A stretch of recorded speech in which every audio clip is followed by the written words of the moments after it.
ڕۆژنەوەی عێراق ڕایگەیاند ڕەزامەندی دراوە لە سەرنجامدانی دوو گەشتی ڕاستەوخۆ لە فڕۆکەخانی نێودەوڵەتی بەغداوە بۆ فڕۆکەخانی مینیسک بۆ گەڕانەوەی کۆچبەرانی گیرخواردووی بیلاڕوسیا. ئەو کات ئەحمەد سەحاف وتەبێژی وەزارەتی دەرەوەی عێراق لە ڕاگەیاندراوێک داماژی بەوە کرد 670 کۆچبەر لە سنوورەکانی بیلاڕوسیا ناوی خۆیان بۆ گەڕانەوە تۆمار کردووە. وتەبێژەکە ئاماژەی بەوش کردووە کارەکە بە هەماهەنگیە لەگەڵ هێڵی ئاسمانی عێراقدا و گەشتەکە هاوشێوەی گەشتی پێشوو لە فڕۆکەخانی مینیسکی بیلاڕوسیا و ئەنجام دەدرێت. وتیشی گەڕانەوەی خۆویستانە کارێکی تەواو مرۆڤانەیە و وەڵامدانەوەیەکی دیبلۆماسیە و تەواوی تواناکانی خۆیانی تێدا بەکارهێناوە. ئەوەش لە کاتێکدا لە ڕۆژی 18 مانگەدا لە ڕێگەی دوو گەشتی ڕاستەوخۆوە 430 کۆچبەری عێراقی گەڕانەوە تێدا بۆ هەرێمی کوردستان و بۆ عێراقیش بە هەمان شێوە. دیارە وەزارەتی ناوخۆی عێراقەوەی ئاشکرا کردا وڵاتیانی عێراق دەتوانن گەشت بۆ 28 وڵات بکەن بەبێ وەرگرتنی ڤیزا و دەشڵێت کارکردن لەسەر پاسپۆرتی ئەلکترۆنی لە قۆناغی کۆتاییدایە. لیو ئەحمەد عەزاوی بەڕێوەبەری کاروباری پاسپۆرت لە وەزارەتی ناوخۆی عێراق ڕایگەیاند وەزارەت گەشتووەتە قۆناغی کۆتایی بۆ تەواوکردنی پاسپۆرتی ئەلکترۆنی کە بەوتەی ئەو زۆر جیاوازە بێت لە پاسپۆرتەکەی پێشوو. عەزاوی باسی لەوەش کرد بەهۆی ئەوەی بەرگی یەکەمی پاسپۆرتە نوێیەکە پلاستیکی دەبێت و تەواوی زانیارە کەسیەکانی هەڵگری پاسپۆرتەکەی لەسەر دەبێت سەختەکردنی کارێکی زەحمەت دەبێت. بەڕێوەبەری کاروباری پاسپۆرت ئەوەشی خستووەتە ڕوو کۆریای باشوور لە کۆتاییدا ڕێگەی بە عێراقیەکان داوە بچنە وڵاتەکەیەوە بەمەجێک پاسپۆرتی دیبلۆماسیان هەبێت لە کاتێکدا قوبرس ڕێگەیدا ئەوانەی مۆڵەتی گەشتیان هەیە یان پاسپۆرتی دیبلۆماسیان هەیە بچنە وڵاتەکەەوە. عەزاوی ئەماژی بەوش کرد دۆخی سیاسی و ئابووری بەردەوام لە بەرەو پێشوندایە و یارمەتی دەرە بۆ بەرزکردنەوەی پاسپۆرتی عێراقی. بەپێی دوایین ڕیزبەندی پاسپۆرتە بەهێزەکانی جیهان پاسپۆرتی عێراق لە ڕیزبەندەکانی کۆتاییدایە. لە هەواڵێکی ترماندا وەزارەتی خوێندنی باڵای هەرێم وەرگرتنی زیاتر لە 1500 خوێندکاری تری لە زانکۆکانی هەرێمی کوردستان بە پێنجامی سکاڵەکانیان ڕاگەیاند کە پێشترراویان لە هیچ شوێنێک نەهاتبۆیەوە. لە ڕاگەیاندراوەکەدا وەزارەتی خوێندنی باڵا و توێژینەوەی زانستی هەرێم باسی لەوەش کردووە ژمارەیەک خوێندکاری دیکەش کە داوای شوێنگۆڕین و دابەزینیان کردبوو بەپێی داواکارەکانیان شوێنگۆڕین و دابەزینیان بۆ کراوە. دوایەوەی وەزارەتی خوێندنی باڵا لە پێناو ڕەخساندنی دەرفەتی زیاتر بۆ دەرچوانی قۆناغی 12 ئامادەی ئەوانی ناویان لە هیچ شوێنێک نەهاتبەوە دەرگای پێشکەشکردنی سکاڵای کردەوە. لە ئەنجامی پێشکەشکردنی سکاڵەکان 1521 خوێندکاری دیکە ناویان لە زانکۆ پەیمانگاکان بەپێی کۆنمرەکانیان بۆ ساڵی خوێندنی 2021 بۆ 2022 گەڕایەوە. وەزارەتی خوێندنی باڵا و توێژینەوەی زانستی ئاگاداری وەرگیراوان لە زانکۆ پەیمانگاکە دەکات پێویستە هەفتەی داهاتوو پەیوەندی بە بەش و کۆلێژەکان بکەن بۆ خۆتۆمارکردن و مامەڵەکانیان بۆ دەستکردن با پرۆسەی خوێندن. ئەمەش لە کاتێکدایە لە ئێستادا خوێندکاران لە شار و شارۆچکەکانی هەرێم بۆ گەڕاندنەوەی دەرماڵەکانیان ماوەی نزیکەی هەفتەیەکە خۆپیشاندان دەکەن. گرنگترین هەواڵ و زانەرەکان بخۆشەویستانە دەستپێکی پرۆگرامی باین باش کوردستاندا وشانێک وەردەگرم و دواتر لە تەوری یەکەم کات تایبەتە بە پێگەوڕۆڵ و مافی خانمان لە ئاینی ئیسلامدا لەگەڵتان بەردەوام دەبن.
خۆشویستان ئەمڕۆ لە تەوریەکەمدا دەزانین کە پێگەی خانمان لە ئاینی ئیسلامدا لە قورئانی پیرۆزدا چۆن باسکراوە. مافەکانی چین ئەرکی چییە؟ ئەرکی چییە بەرامبەر بە خێزان بە کۆمەلگا بەرامبەر بە خودی خۆی بەرامبەر بە ئاینی ئیسلام هەموو بابەتێکی پێوەست با خانمان لە ئاینی ئیسلامدا چۆن باسکراوە چۆن باسی لێوەکراوە فەرمودەکان چی دەڵێن قورئان لە خۆیدا چۆن باسی خانمانی کردووە. گفتوگویم بابەتی لەگەڵ مامۆستا سەلاحەدین محەممەد مامۆستایانی دەکەم کە ڕاستە خۆ لە ستۆدیۆ لەگەڵمانە مامۆستا بەخێراتی سوپاس بۆی لەگەڵ ئامادەی. سپاسەکان دەستان خۆش بێت. سپاس مامۆستا. با یەکەم جا لەوە دەست پێ بگەین قورئانی پیرۆز یاخود بڵین ئاینی ئیسلام بە شێوازێکی گشتی چۆن پێناسی خانمی کردو چۆن باسی خانمانی کردو. بەڵێ. بسم الله الرحمن الرحيم الحمد لله والصلاة والسلام على رسول الله محمد صلى الله عليه وسلم وعلى آله وصحبه أجمعين. سرەتا دەستخۆشیتان یەکەم بە وها بەرنامەیەک. ئێمە ئەگەر هاتوو لە چاوی کەسەکانەوە سەیری ئیسلام بکەین لەوە چێ بە هەڵەتیە بگەین چونکە بەشێکیان هەندێک لە خەڵکەکان تەمسیلی موسڵمانەتی وا ئەگەێنن کە وا نەبێت لە قورئان و لە فەرمودەکانی پێغەمبەری خوادا صلی الله علیه وسلم. بەڵام ئەگەر ئێمە لە ڕوانگەی دەقەکانەوە دەقی قورئان و لە ڕوانگەی دەقی فەرمودەکانی پێغەمبەری خوا صلی الله علیه وسلم سەیری ئیسلام بکەین و بەتایبەتی حەق و مافی ئافرەتان سیر بکەین دەتوانین بڵین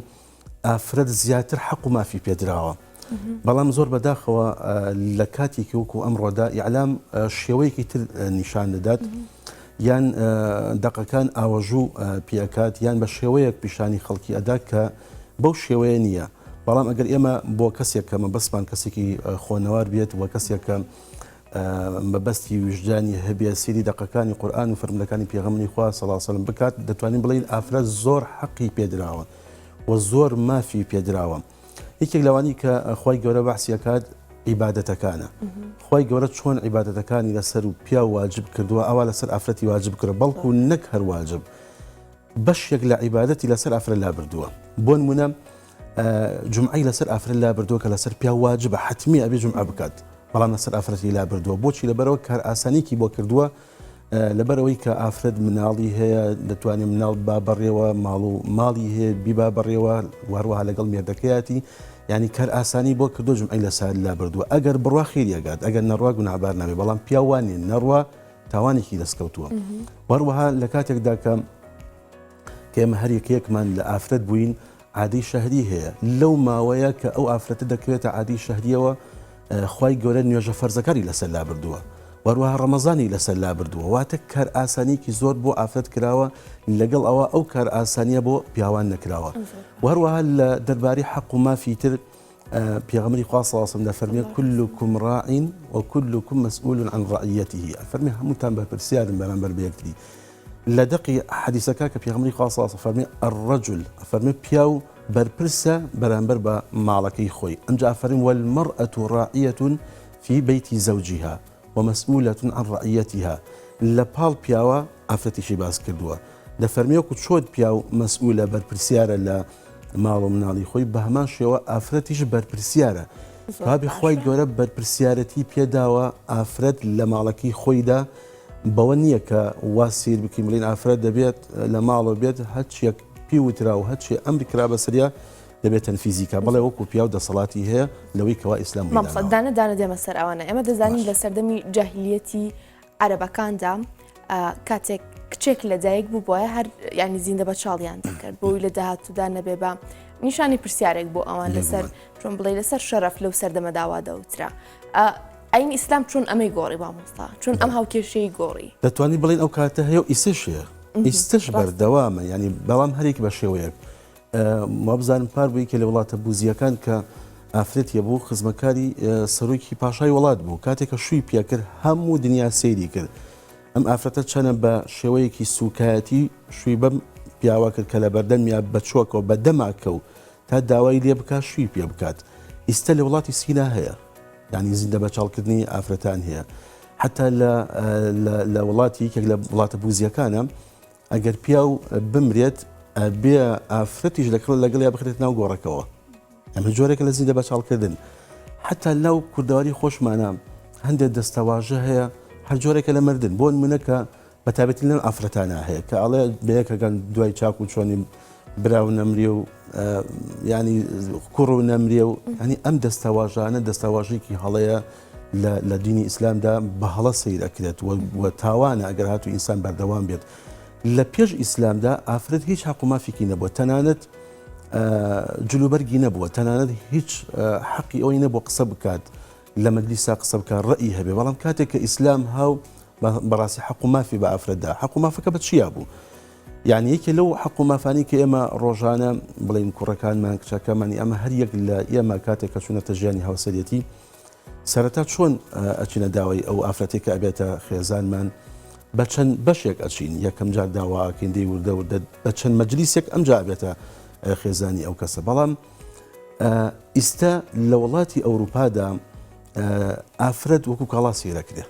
یەخۆمی جۆرێکە لە زیدە بەچاڵکردن، ئافرەت وەکو کاڵایە سیرەکی لە هەموو شوێنێکە کە ئەلامی بڵین دیعاە بێت ڕیکلام بێت سیرێکی ڕسمی ئافرەتی پێوەیە. ئیتر ئایا هەر شتێک هەبێت، ینی بۆتە کاڵا، بۆتە دولەری بەڕێز و بینەرانی بەڕێز، بۆتە شوەیەکی مەطعامی، چۆن کەسێک ئەچێتە مەطعەمنان ئەخوات ئەو قاپ و کەوچکی کە لە بەردەمیایەتی بەجێ ئەڵێ تەحەقی نییە بەسەریەوە تێرە خوات و یەتە دەرەوە. بەڵام لە ئیسلامە حەقێکی تری هەیە، ئەویش ئەوەیە کە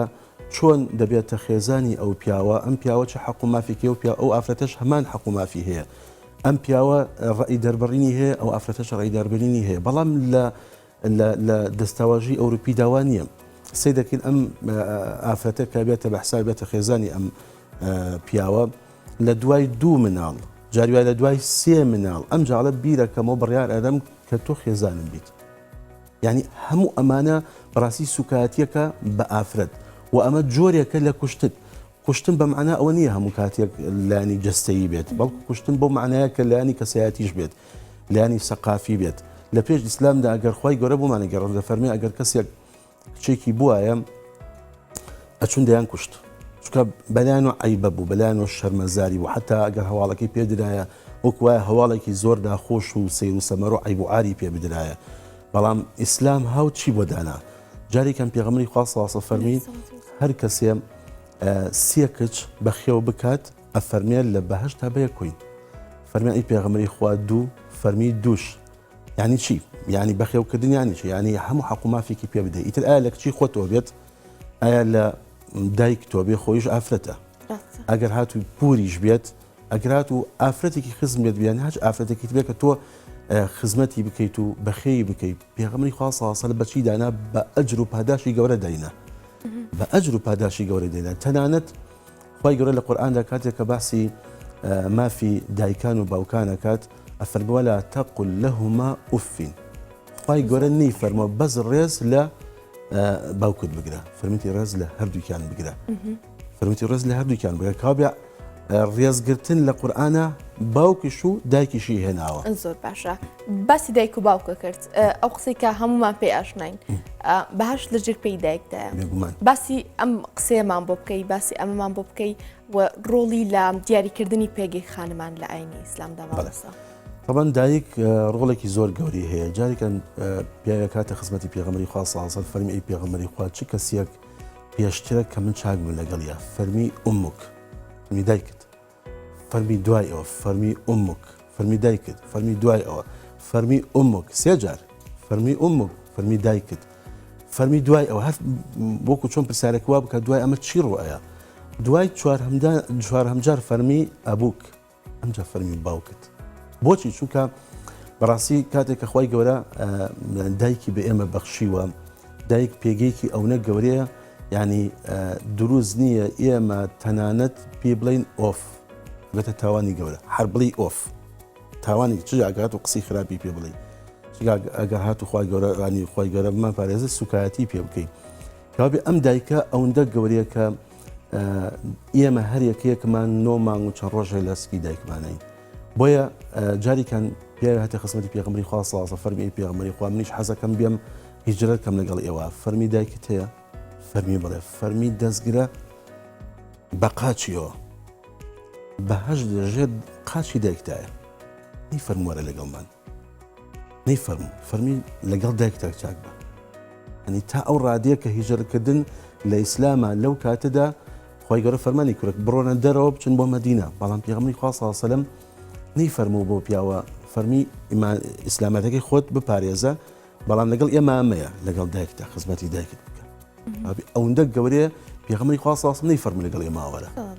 فەرمی لەگەڵ دایک تابە خزمەتی دایکیت بکە وەکو ئێمە وایە. زۆر باشە مامۆستا بابەتێکی تر هەندێک جار لە نێو کۆمەڵگەی خۆمان و لە نێو کۆمەلگە عەرەبیەکانیشدا ئەوە دەبین کە چون بڵێ خانمان تەنها ئەرکی ماڵەوەیان پێدرێت زۆر جاریش باس لەوە دەکرێت کە خانمان وەکو خزمەتکردنی هاوسەرەکانیان خزمەت دەکەن. لە ئاینی ئیسلامدا چۆن باسی خانمان کراوە لە ڕووی بازرگانیەوە چۆن ڕێگەیان پێدراوە کە جگە لە چوارچێوەی ماڵەکەیان جگە لە چوارچێوەی هاوسەر و کوڕ و کچەکانیان کاری بازرگانیش بکەن کاری دەرەوەش بکەن هاوشانی پیاوەکانیان یانی ئەگەر مەسەری مێژوو بکەین کاتێک کە پێغەمبەری خوا صلی الله علیه و سلم یەکەم خێزانی کێ بوو؟ خەدیجە خێزانی پێغەمبەری خوا بوو توجار بوو یەکێک بوو لە بازرگانەکانی ناو مەدینە نێونە گەورە بووە. پێغەمبەری خوا صلی الله علیه و سلم نەیفەرموو کە تۆ ئەبیتە خێزانی من ئەمێ واز لە هەموو شتێک بێنی لەگەڵیان مایەوە بەڵکو خزمەتیشی کرد بەڵکو ئەو کەسانی کە پێشتر لەگەڵ یابوون فێڵیان لێ کرد لە پارۆپولەکان کەمە کردو ئەیان دزی بەڵام کە پێغەمبەری خوا صلی الله علیه و سلم بوو بە هاوسەری هەموو پارۆپولەکەی ئاشکرا بوو ئەمجا زانی کە پێشتر فێڵی لێ کراوە. بەڵام لێرە وا سیرەکەین ئێمە کە ئافرەت کە لە ماڵەوە بێت وەڵا برا ماڵەوە مەدرسێکی گەورەیە وەڵا ئەگەر دایک خزمەتی مناڵی خۆی نەکا بە چاکی ئیسا ئەو مناڵە ئەو کەسانی کە ئیسە بەرپرسن لە هەر شوێنێکا بەرپرسن لە هەر جێگەیەکدا شتێکی ئامادەسوێ دەتوانین بڵێن مەدرسەکە دەگەڕێتەوە بۆ دایک. ئەم مەدرسەی ماڵەوە زۆر گەورەیە یعنی ئەگەر مێ وات سیر بکەین ئافرەتان وەکو کەم سەیری خۆیان بکەن بڵێن وەڵا خزمەتی ماڵەوە سوکاتیە زۆر هەڵەیەکی گەورەیە یعنی ماڵەوە مەدرسەیە کە دەتوانین بڵین بنەمای خێزان و کۆمەلگا لەسەر ماڵی خۆمان دروستە بێت چونکە ئەم دایکە دەبێ بە شێوەیەکی چاک ئەم مناڵە بەخێو بکات. یعنی زۆر بەداخەوە ئێمە ئەگەر واتە سەوری بکەین ئەم ئافرەتە بچێتە دەرەوە مناڵەکانی باتە ڕەوزە دەی فەرموو ئەم ڕەوزەیە چی فێرەکات هەرچەنە ئەمە کار ئاسانیەکە بۆ دایک بەڵام ئێمە ئەگە سێری خۆشەویستی دایک بکەین ئەم منداڵانە خۆشەویستی دایکیان لێ هەڵەگیرێ خۆشەویستیەکە ئەچێ بۆ کەسێکی تر بۆ لەبەرەوە لە ڕەوزا بەخێوەکرێت. لە ئیسلاما ڕێگە نەگیراوە کە ئافرەت نەچێتە دەرەوە بەڵام ولا تەبەڕوجنە تەبەڕوج الجاهلیەة الأولى خی گەورە سنووری داناوە چۆن بۆ ئافرەت بۆ پیاویشی داناوە یعنی نەک بڵێ وەڵام بەس ئافرەت ئەبێ وا بکە پیاویش سنووری هەیە ئەم ئافرەتە هەموو لانیکایەکانی ژیانی پێبەخشراوە کە بەشدار بێ لەگەڵ پیاوە بۆ نمونە لە خستەخانە کاتێکە ئافرەتێک منداڵی ئەبێت ئێبێ ئافرەتان هەبێ لەو جێگە و شوێنە چونکە هەندێک شت هەیە پێویستە بە ئافرەتانەوە ئافرەت پێویستە کات ئیش بکات پێویستەکە بچێت دەرەوە بەڵام وەکو ئەوروپا نەبێت لە ئەوروپایە ئافرەت وایە ئەبێت چۆن پیاو ئیشەکە بێ ژنی ئیش بکات گرفانی ئەو جیایە گرفانی ئەمی جیایە یعنی هیچ حەقێکی نییە بەسەر ژنەکەی وەڵا کاکە تۆ بۆ خۆ ئیش بکە هیچ حەقێکی نییە بەسەریەوە لەگەڵ ئەوە ئەم مناڵانە ئەرکە بەسەر دایکەکەیەوە و هەروەها دڵی میادەکەی ئەرکە بەسەر ئافرەتەکە یعنی ئافرەتەکە کۆمەڵە حەق و مافی لەسەر پیاوەکە بەسەریەوە نییە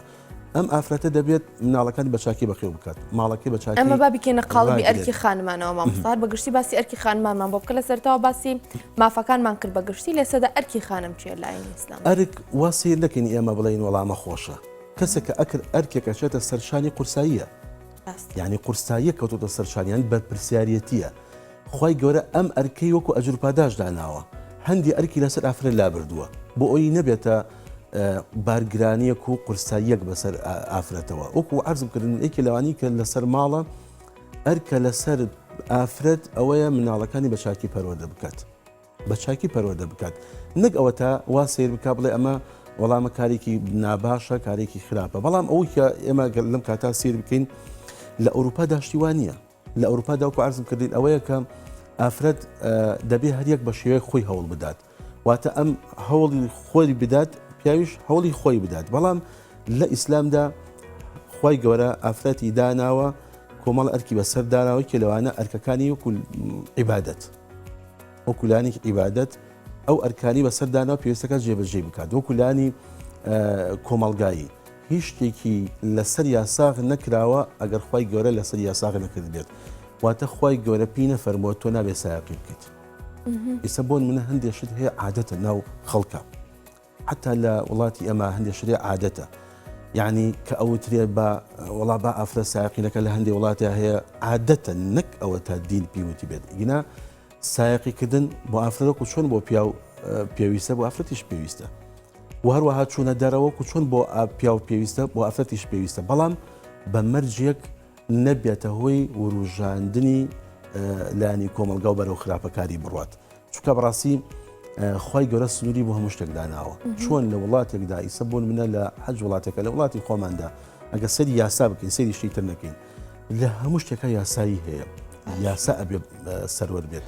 وەروەها ئەبێت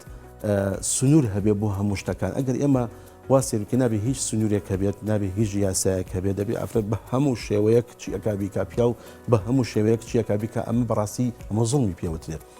لە ئیسلامە نەهاتووە پیا و ئافرەت مساوی بێت ئافرەت مساوینە بە هیچ شێوەیەک عەدالەت هەیە لە ئیسلامە عەدالەت هەیە نەک مساوی نەک یەکسانی یعنی ئەو دەستەواژەی کە لە ئەوروپا بەکار ئێهێنرێت دەبێ ژن و پیا و یەکسان بن دەستەواژەیە کە لە ئیسلامدا بە تێکڕا هەڵەیە بە هیچ شێوەیەک بەماکرێت باسی ئەومان بۆ بکەین مامۆستا لەگەڵەوەدا باسی بابەتی میرات کە خانمان نیوەی پیاوانیان بەردەکەی و لە شایەتی دانیشە لەم دوو خاڵەیە باسی پێگەی خانمانمان بۆ یەکەم لەوانە شایەتیدان بەڕاستی قورسیە ئیسا بۆ منە کەسێک هێنرێ بۆ محکەمە پێی دەوتێت تۆ شایەتی بە ئەمە بەپرسیارەتیە خی گەورە ئەم شایەتی لە هەندێک جار لەسەر ئافرەت لا بردووە ئەم قورسایی لەسەر ئافرەت لا بردووە نەک لەسەرەوەی کە ئافرەتە لەسەر ئەوەی کە ئەم ڕەگەزە ئەم قورسایی لەسەر لابرێ خی گەورە ئەرکێکی قورسی لەسەر لا بردووە ئەی باشە ئەگەر کەسێک بوترێ وەرەکا کە تۆ ئەبێ شایەتی لەسەر فڵاشت بێ ئەمە ئەرکە ئەگەر بە عکسەوە بجرێتەوە سزای هەیە دیخوای گەورە ئەم سزای لەسەر ئافرەت لا بردووە یەکێک لەوانە باسی میراتەکرێت لە بەشێک لە میراسە جاری وا هەیە ئافرەت نیوە وەرەگرێت جاری وایە دوو لەسەر سێ وەرەگرێت سێ لەسەر سێ وەرەگرێت سێ لەسەر چوار وەرەگرێت لە یەک بەشە ئەم ئافرەتە دوو جار ینی پیا و دوو جار وەرەگرێت دوو بەش وەرەگرێت ئافرەت یەک بەش وەرەگرێت بۆچی لەسەر ئەوە دوو حاڵەت هەیە ینی زۆر کات ئەمە باس کرا لەوە چە بیست بێتمان یەکێ لەوانە کاتێک کە کوڕ ژن ئەهێنێت واجبە لەسەر ئەم کوڕە ئەم پیاوە ئەم خێزانە بەخێو بکات واجبە لەسەری لەسەر ئافرەت واجب نییە ینی ئەگەر هاتو ئەو ئافرەتە توجار بێت یان معاشێکی باشی هەبێت جاری وایە معاشی ئافرەتان ئەگاتە 2 ملیۆن 3 ملیۆن ئەندام پەڕەمانەکان بۆ لونە 8 ملیۆن ینی ئایا ئەم ئافرەتە بۆی هێم پارە سەرفکات لە ڕووی شەرعیەوە واجب نییە لەسەری وانەبی خاتە گیرفانی خۆیەوە زۆر مهم ئاخرەمە ئەنە ئافرەتەوە بزانێ ینی ئەمە حەقێک و مافێکی شەرعیە بۆ نمونە پیاوەکەی بڵێ کاکە من وەڵا بێت تۆشێک شەریک ما بۆ هێ بڵە شەریک نابن لەگەڵ تۆ حتا ئافرەتە هاتە خزمەتی پێغەمبەری خوا صلی الله علیه و سلم فەرمی پێغەمبەری خوا من زەکاتم هەیە ئافرەتەکە دەوڵەمەند بوو بێم بەکێ فەرمی مێردەکەت فەقیرە زەکات با بە مێردەکەی آخر زەکات دەدرێ بەکێ دەدرێ بە فەقیر دەی مێردەکە لە ڕیزی فەقیرە حساب کرا نەی فەرموو وەڵا نەک زەکات لا بە هەر بەغەسب لەسەر بی بە مێردەکە نەی فەرمی مێردەکەت فەقیرە وەکو زەکات بێ بە مێردەکە لە هاچەنە مهمە دووشتی زۆر گەوریان دەستێکی بەرز دەستێکی نزم وەکو زەکات پێیدرا هەوابێ لێرە کە پیا و ژن ئێهێنێت غەسبە لەسەر پیا و خێزان بەخێو بکات ئەی پارەکەی خاتە گیرفانە کەوابێ ئەوەی کە پەیە ئەکات بۆ هێبی خاتە گیرفانی خۆیەوە ئەمە یەک دووەم ئەو پارەی کە لە ماڵی باوکی وەریەگرێت بۆ منە کاتێک کە باوکی وەفاتێکە دایکی وەفاتێکە ئەوەی کە بەجێ ئەمێنێت وەری ناگرێت کۆرەسا لەسەری نییە 1 دینار خرجکە بە مێردەکەی هەمی بۆی هێبی خاتە گیرفانی خۆیەوە ئەمە زۆر میمە دی پیاوان نییە ئەو پاری کە لە ماڵی باوکی وەریەگرێ بێ سەرفیکە لە ماڵەکەی خۆیە کەوا بێت کاتێکە دوو جار وەری ئەگرێت پیا و سەرفیەکات و لە ماڵەکەی خۆیان بەڵام ئافرەتەکە کە جارێ وەریەگرەی خاتە گیرفانی خۆیەوە هەم وەرەسەی ماڵی باوکی بۆی هەیە 1 دینار خرجنەکە هەم ئەوەش کە هەیەی بۆی هەیە 1 دینار خرجنەکە وەروە هەم ئەوەش کە لە تیجارەکەی خۆیاتی بڵێن توجار و ئەمی کە دەستێکێت و مارێکی خۆشی یەکێکە لەو شتانەی خاتە گیرفانی خۆیەوە حتا لە ڕووی شەرعیەوە کاتێک کە پیا وەفاتەکات ئەمرێت پێشەوەی ئەو ماڵە ئەمە لە سەری دەقەکەی سەری کەس ناکەی ئەو پێش ئەوەی ئەو ماڵە دابەشکرێت سەرێکت چی لێکرد جارێ دابەش ناکرێت ئادی ماری ئافرەتەکە چەندێک ماری ئافرەتەکە لێ دەڕێهێنرێ ئەدرێ بە ئافرەتەکە ئەمجا دابەشەکرێت ینی لەگەڵ قەرزە سەبۆنونە ئەم پیاوە مردووە خەڵ پاری لایەتی جارە پاری خەڵکەکان ئەدرێت پارەی ماری ئافرەتەکەی لێ دەرەهێنرێت فەرموو ئەمە ئەوە ئەمجا دابەشەکەی بەسەر ئەمجا لەگەڵ ئەوەش بەشی تری هەیە یەک لەسەر هەشتی هەیە لە دوای ئەوەی کە مالێکی خۆش ئەمان هەمووی حکمەتی جوانن ینی بەس هەندێک جار ئەبینی خانمان هەموو ئەرکەکانیان دەخرێتە ژێر نیشانی پرسیارەوە بەڵام لە بەرامبەردا مافیان پێ نادرێت ئەم مافەڕەوانەی ئەم حکمەتانی کە ئێستا لە درێژی پرۆگرامە باسکرا بەپێی پێویست پێیان نادرێت زیاتر ئەرکەکانیان بەسەردا دەچەسپێنرێت بێگومان ئەوە دەگەڕێتەوە بۆ کۆمەلگا ئەوە گەڕێتەوە بۆ کۆمەلگا کاتێک کە پیا و دەمرێت بڵێ باوک دەمرێت سێ دەکەین لە زۆر شوێن لە کوردستانە ئەو وەرەسەی کە بەجێ دەبێنێت بەشی ئافرەت نادرێت بۆچی ئەمە گرێتەوە بۆ ئیمانی ئەو کەس ئەکرێت بۆ دەرەجەی وجدانی ئەم کەسەکە ئایا ئەم کەسە بۆچی بەشی ئافرەت نایەت ئەمە ئەگەڕێتەوە بۆ کەسەکان بۆیە پێشتر عەرزم کردی ئێمە گەسەری کەسەکان بکەین بە هەڵەتی ئەگەین لە ئیسلام بەڵام سەیری دەقەکان بکەین شتێکی ترە لە دەقەکانە وا سەیرەکرێت کە دەبێت حقومافی هەبێت حتا ئیسە لە دایرەکانە حتا لە ئیسە لە هەندێک شوێنە هەیە کە ئافرەتیا ئیشەکات حتا لە ئەوروپا نیوەی مەعاش وەرەگرێت کەمترین مەعاش وەرەگرێت کەمترین حەقی پێ ئەدرێت بە ئافرەت بۆ لەبەر وەڵا ئافرەتەمە ناتوانێت هێز و قووەت و ئەمانی ینی بە جۆرێک لە سوکایەتی کردن ئەگەر ناوەکو لانی داقەکان سیر بکرێت ئەوکو چۆن پیا و ئەرکەکان ئەچێتە سەرشانی ئافرەتی ژوای ئەبێ حەقەکانیشی وەری بگرێت کەوابێت لە ئیسلامە حەق دیاری کراوە واروها ئەرکەکانی ژیاری کراوە و مافەکانی ژیاری کراوە کاتێکە تاواکەری یەکترین بەڵام ئایا ئیسلام سەروەرە ئەمە سەیرەکرێت ئیسلام سەرۆرە ئەمە شتێکی ترە سەرێکی باسی هەندێک نمونەی هەیە کە بەڕاستی ئەلام دەورێکی خراپ سەیرەکات یعنی بۆ نمونە ئەفغانستان بۆ نمونە هەندێک شوێنی هەیە هێنرێت لەوە چ واش نەبێت لە ئەسڵدا لەوە چی واش نەبێت بەڵام ئەلام وای لێ کردووە ئەم شتانە زەق بکات و گەورە بکات ئەگەر نا دوای پوشینی ئافرەتان بە معنە ئەوە نییە ئازادەکانی لێ زەور کرابێت بە معنە ئەوە نییە یعنی خوای گەورەکە یەکێ لەو شتانی کە بە ئافرەتی بەخشوە دەبێت داپۆشراوە بێت ئەمە جوانی ئافرەتە بە ئافرەت ئەبەخشرێت یعنی وەکو ڕێزم هەیە بۆ خوشکانی بەڕێز وەکو کاڵا سیر ناکرێت بەڵکو وەکو جوانی ئافرەت دەبێت بۆ شێوەیە بێت واجبە لەسەری زۆر باشە مامۆستا ئەگەر بێمەوە سەر بابەتی نوێشکردن لە خانماندا پێغەمبەرمان دوورود و خوا لەسەر بێ فەرمێ باشترین ڕێزی نوێشکەران ڕێزی پێشەوەی پیاوانە و بۆ خانمانیش دوای دواوەیە ئەمەمان بۆ باس کەواتە کۆتا ڕێزی خانمان زۆر چاکە لە تەبیعەتی ئینسانە چۆنە ئافرەت بڵێن پیا و بە سیرکردن غەریزەیە جوڵە تەبیعەتی پیاوە ینی تەبیعەتی نێرینە وایە تر حەچێک بڵێ تەبیعەتی خوا وا دروستی کردووە بە سیرکردن غەریزەیە جوڵە بەڵام ئافرەت وانە بە سیرکردن غەریزەی ناجوڵە چونکە ئەگەر بە زۆر خەتەرە ینی خراپ بە کۆمەلگا بەرەوە هەڵدێر ئەڕوا بۆیە خوای گەورە ئافرەتی داناوە لە کاتی نوێژە بۆ دواوە بۆ خراپە نییە مەخراپی لە دروست ناکرێت یعنی لە نوێژە خوای گەورە شتێکی دانا پێ دەوتێ خوشوع کە تو ئەو نوێژەکەی بیاگە لە نوێژەکەی خۆت بێت نەک نوێژەکە بکەیت و فکری لە شوێنێکی تر بێت بۆیە کاتێک کە ئافرەت دێتە پێشەوە حتمەن وایە ئەگەر جلێکی سەرتاپەشی بکەیتە بەری تەبیعەتی ئینسان وایە هەر کەسێک تۆ بیگری لە پیاوان ئەو تەبیعەتی هەیە شتێک نیە بەڵام من وانیم لەوەچەوە هەندێک لایانی هینی کەمتر بێت ینی کاتێک کە ئافرەت دێتە پێشەوە ئەو هینەی بۆ دروست ئەبێت بەڵام لێرە ئەم ئەجر و پاداشش دراوە بە ئافرەت کاتێک کە ئافرەت دەچێتە دوای پیاوە لە کاتی نوێژە وەکو چۆن ئەجر و پاداش دراوە بە ڕیزی یەکەم بۆ پیاوان ئەجر و پاداش دراوە بە ڕیزی ئاخر بۆ ئافرەتان فەرامۆژ نەکراوە لە حەدیسەکە وا ئەفەرمێ ئەو ئەجر و پاداشەی بە پیاو دراوە بە ئافرەتیش دراوە هەر هەمان ئەجر و پاداشی هەیە کە لە دواوەوە نوێژەکەیەکەن ینی هەمووکو ئەجر و پاداشش بۆیان دراوە هەم وەکو ئەوەش کە معنە سوکاتیکردن نییە ینی کەوا بێت ئەویش هەر ڕیزە لە نوێژە ئەی باشە ئەگەر هاتوو حتا ئیسە لە جوولەکە وایە لە دینی جوولەکە ئەگەر ئافرەت بکێتە عادەوە دەستی ئەو شتێک کە دروستەکە ناخورێت نایخۆن دەستی ئافرەت لەو کاتەکە ئەکەوێتە عادەوە هەر شتێک دروستکە نایخۆن لە پیسە لە ئافرەتەوە نیە لە ئیسلامەوە نیە چۆن پێشتر لێ خوراوە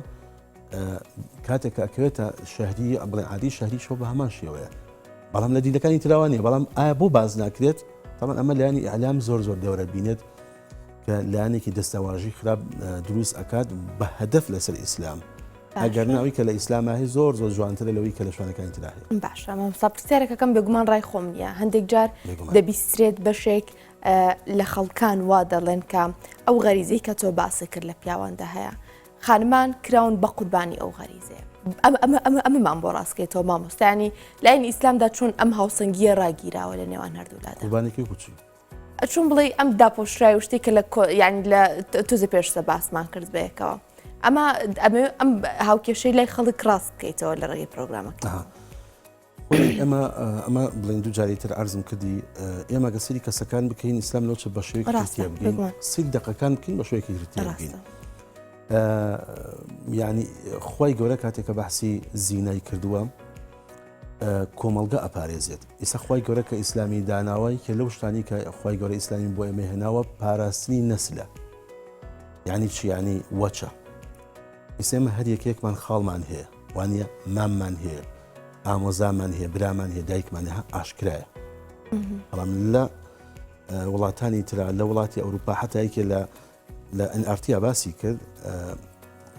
ئەمریکا لە 160 کەس نازانێ باوکو دایکی هەیە. هەچەند چۆنە هەرکێکە لە بەرنامەکان کە باسی کرد لە 160 نازانی باوکو دایکیکی هۆکارەکە چی؟ هۆکارەکەی بۆ ئەمە ئەگەڕێتەوە یعنی ئافرەت کراوەتە قوربانی بۆ بە ناوی ئازادیەوە کراوەتە قوربانی. یعنی یەکێکتر لەوانە ئەوەیە کە خی گەورە بەحسی جلوبەرگی ئافرەتی کرۆسە بۆ منە لە ئەوروپا هەموو چرکەیەک دەزرێژی وەکولانی تەحڕۆشی جنسیەک لەسەر ئافرەتەن. بۆچی؟ چونکە ئەم ئافرەتە کە ئەچێتە دەرەوە لانی توانجۆ بێت لانی قسەکردنەوە بێت لانی هەوڵدانەوە بێت دواسی نەکەین ئێمە بڵێن وڵا ئافرەت بۆ شێوەیەکە ئازادیە ئافرەت زۆر معڕز بۆ هەموو شتێک لانی ئەوروپا بۆ لەبەرەوەی کە جلوبەرگەکەی وایە جلوبەرگەکەی خی گەورە ئەفەرمێت ئافرەتان ئێوە خۆتاندا بپۆشن سەرپۆشەکانتان بێن بە سەرتانە و بەسەر سنگتانە. ئەمە چاکترە بۆی کە بپارێزن لە خەڵکی. ینی ئەو واژبی کە خی گەورە دایناوە بۆ ئەوی دایناوە بۆ پارێزرایی خۆیەتی نەک بۆ ئەوەی کە بڵێن وڵا ئەمە دەبێ بچێتە ناو خێمەیەکەوە خێمە نیە ئەمە جوانی ئافرەتە چونکە شەرنی هەموو شتەکان داپۆشراون بمانە خراپی ئەو شتە بێت بۆن منە وەکو نمونێکی سادە بهێنینەوە کاتێک کە ئەچی بۆ ئاڵتون دوکانێکی ئاڵتون فرۆشت هەر ئاڵتونە بێنە دەڕبی خەسەر میازەکە لە بەردەم دوکانەکەدانێک کە زەیبە ئەلەوە لەوە چێمە زەرد بێت ئەو ئاڵتونە کە جوانی ئاڵتونەکە دەرەخات لە ناو شوشایە وانە بە جوانترین شێوە هەڵگیراوە بە بەڕێستنی شێوە دائەندێت کاتێک کە کەسێکە ئەچە ئاڵتونەکە دەرێنێ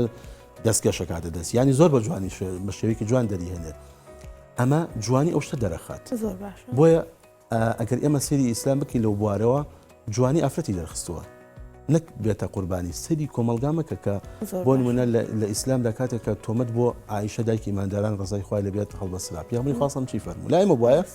لە کۆمەلگای دواکەوتوو وایە کە ئیسلام بڵین سەروەر نیەتە دەست بە ژیان کوشت بەڵام پێغەمبەری خوا سڵاسم بە عایشە چی فەرموو فەرمین بڕۆ ڕۆماڵی باوکە تا خوای گەورە حەقەسیانە نە قسێکی پێ و نە سوکاتێکی پێکرد نە شتێکی وت هەتا خوای گەورە پاکیزەتی عایشەی دەرخست کەوا بێت ئەوکو چۆنەڵی لایانی شەرەف چییە؟ ئێمە وەکو موسڵمان لایانی شەرەفمان زۆر بەلاوە گرانە زۆر بەلاوە قورسە کاتێک کەسێک کەریشەکەی سەر خێزانی سەر کچەکەی زۆر قورسە زۆر قورسە بە قسەکردن بێ بە توانج بێت حتا لە ڕوانگەی علامیەوە سزای بۆ دانراوە ئەگەر کەسێ لایانی شەرەف و لایانی کەرامەتی ئینسان بڕوشێنێت زۆر باش مامۆستا بگومان کە دەقاینەکانە خوێن تا ئەو کاتە لە پێگەی ڕاستەقینی خانمانەزان ینی تێگی کە لایانی ئیسلامدا چۆن بە شێوازێکی هاوسەنگ و دادپەروەرانە ئەرک و